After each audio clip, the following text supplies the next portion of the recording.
Après avoir reconnu le grand Dieu d'Israël, le Dieu un, après avoir mis de l'ordre dans sa vie, respecter, essayer toujours, réussir quelquefois, de suivre les 10 commandements et les lois de Noé, écouter des vidéos de Rabbanim, apprendre l'hébreu, prendre ouvertement, activement fête et cause pour Israël, ne pas se sentir une inclinaison pour la conversion, voilà qui résumerait assez bien ma situation. Avez-vous une réponse sur la raison pour laquelle une âme peut être tout à Dieu, dans le plus total amour, être satisfaite de sa place dans les nations? Est-ce un manque d'ambition, un manque de compréhension de la volonté de Dieu, respect de la décision de Dieu quant au choix d'être né non-juif? Qu'est-ce que ça changera précisément au jour du dévoilement du Mashiach pour ceux qui ont fait des choix du Dieu d'Israël, d'être ou ne pas être juif? Est-ce que Dieu m'aime comme ça? Bon, en 2 mots, un non-juif ou une non-juive qui, comme l'ordonne la Torah, reconnaît l'obligation de pratiquer les 7 lois noachides et non comme c'est écrit les 10 commandements, parce que parmi les 10 commandements, il y a l'ordonnance de faire le Shabbat. Or, les non-juifs, non seulement n'ont pas l'obligation de faire le Shabbat, n'ont pas le droit de faire le Shabbat. D'accord? Si un non-juif fait le Shabbat, il doit le transgresser au moins une fois.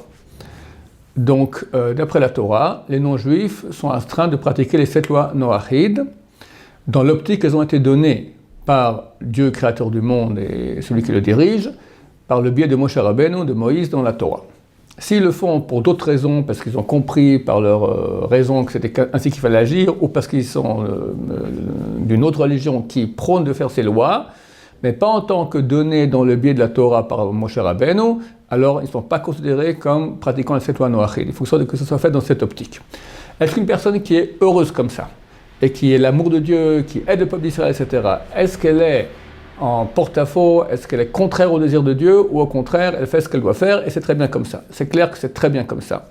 Il est faux de croire que tout le monde doit se convertir, la Torah n'est pas prosélyte, il y a des personnes qui ont une âme juive, et des personnes qui ont une âme non juive, et chacun doit être à sa place.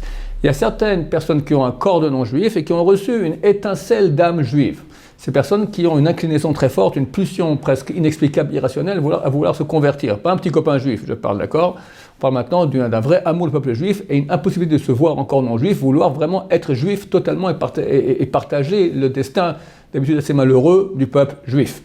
Ces gens-là ont une étincelle juive en eux et se convertissent. Mais pas tous les non-juifs qui aiment le Dieu d'Israël ont une étincelle juive. Il y a des non-juifs qui sont des non-juifs, point barre, ok.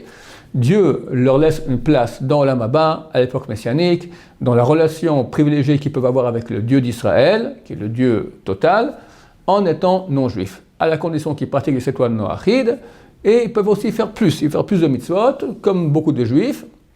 Simplement, ils ne peuvent pas mettre des tefilines et pas faire Shabbat. C'est les 2 choses lesquelles ils ne peuvent pas faire. Ils peuvent manger kasher, ils peuvent dormir dans la soukha, faire des choses comme ça que d'habitude que les juifs font, mais si un juif veut le faire, il peut le faire. En tout cas, il est aimé tel qu'il est, et la différence qu'il y aura entre lui et les juifs lorsqu'il y aura l'époque messianique au Olam Haba est tout simplement en fonction de l'effort qui est fourni.